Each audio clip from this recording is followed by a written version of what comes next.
Hello, hello, hello, it's your boy Mike. This video may be a quick one because I'm just randomly thinking and I randomly thought to myself today, we're a couple weeks away from the trade deadline and we're all anticipating multiple trades to happen. But that may not be the case. Just the other day, Myles Turner signed an extension, which I think it shows that teams kind of want to keep the guys they have. They don't want to just throw away the talented players they have for another player who they're not sure if they're going to be as talented or if they're going to fit their core group.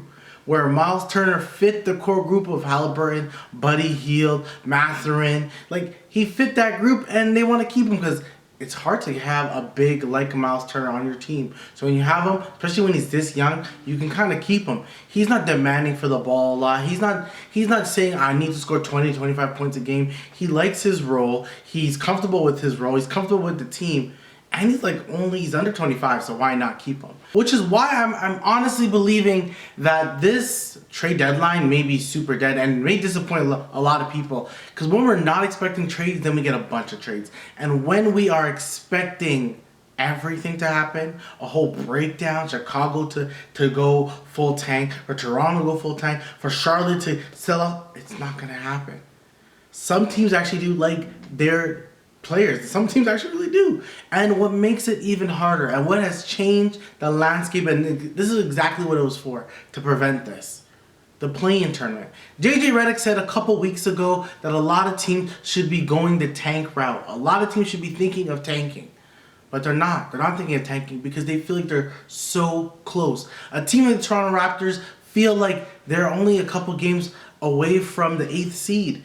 They just need to get to the 8th seed so they can play that one playing game. Ultimately, I think everyone's going to be trying to fight to play in that one playing game and not play in the multiple playing games. I think that's what we are probably going to see a lot of when we see these tanking teams or the supposed tanking teams. They're going to feel like they're so close. Even the Washington Wizards, who have they don't have a good record, but they're looking at each other saying, you know what, we're going to keep Kuzma. We're going to sign him to an extension. We have Bradley Beal. He's not going nowhere. Porzingis, we're going to sign him to an extension as well. They are okay with being mid. They're okay. Maybe they may do a blockbuster trade or a trade to get more pieces, something like that in the future. But right now, they're happy with their team. And when you're happy with your team and you're happy with the performance of some of your players, it makes you want to keep them. The Toronto Raptors, my team, the team I love the most, they just won the other day against the Portland Trailblazers, and they also beat the Sacramento Kings. They're playing a lot better. They don't know what they want to do. They really don't. They really don't. I just made a podcast about it. They don't know what they want to do. It's because they're unsure if this team's going to be good or not. The Chicago Bulls, who I think most people believe they should tank, and I think they're the one team, if anything, still may tank.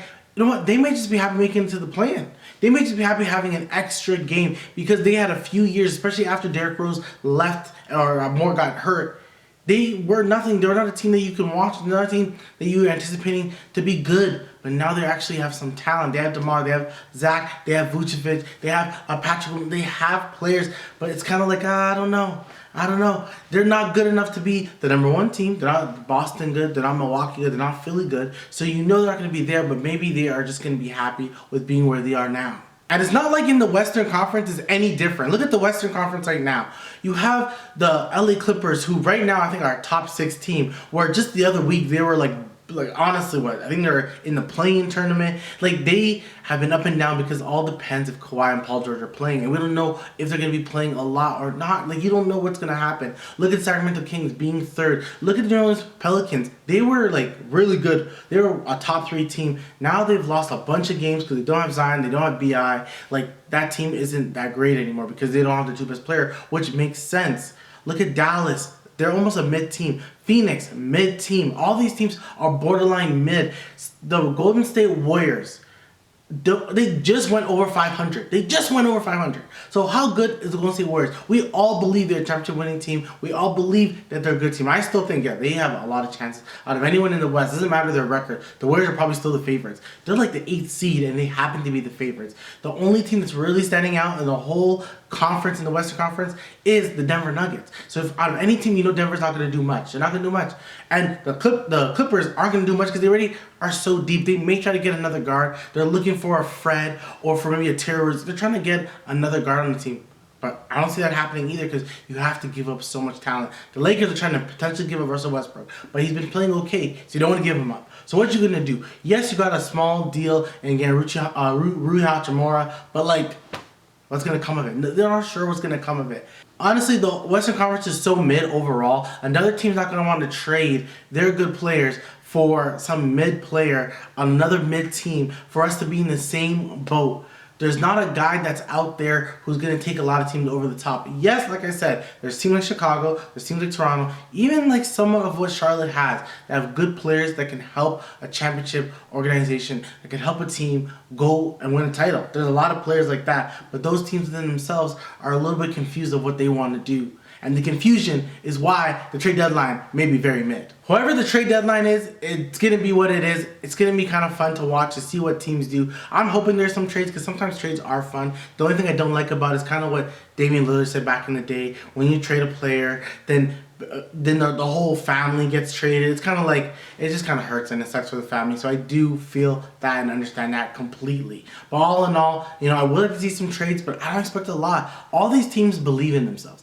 All these teams believe they can go on a Boston Celtics type run.